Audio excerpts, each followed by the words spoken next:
Netflix মাঝে মাঝে খুব উইয়ার্ড টাইপের শো সাজেস্ট করে।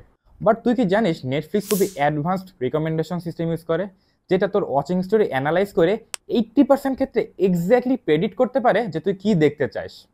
Wait, what? Netflix AI use করে আমাদের শো রিকমেন্ড করার জন্য?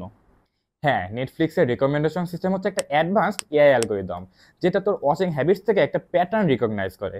যেমন তুই কি দেখিস, কখন দেখিস, কতক্ষণ দেখিস, ইভেন কোন ডিভাইসে দেখিস, সেইটাও ট্র্যাক করে। আর একটু খুলে বলতো। অ্যাকচুয়ালি নেটফ্লিক্সের এআই সিস্টেমের তিনটা মেইন কম্পোনেন্ট আছে।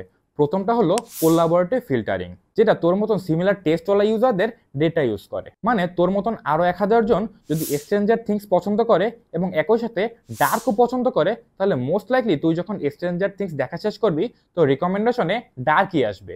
That makes sense. কারণ আমি মাঝে মাঝে যখন কোরিয়ান ড্রামা দেখি তখন আরও অনেক কোরিয়ান ড্রামা আমার সাজেশনে আসে। কিন্তু এটা খালি সিমিলার ইউজারদের ডেটার উপর ডিপেন্ড করে না।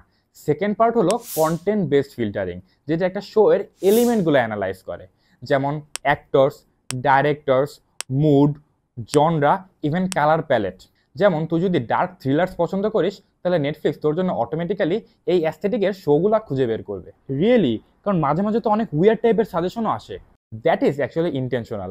নেটফ্লিক্সের এআই সিস্টেমের থার্ড কম্পোনেন্ট হলো ব্যান্ডিটস অ্যালগোরিদম, যেটা পারপোজলি ডাইভার্স রিকমেন্ডেশন দেয়, যাতে করে তোর টেস্ট এক্সপ্যান্ড হয়।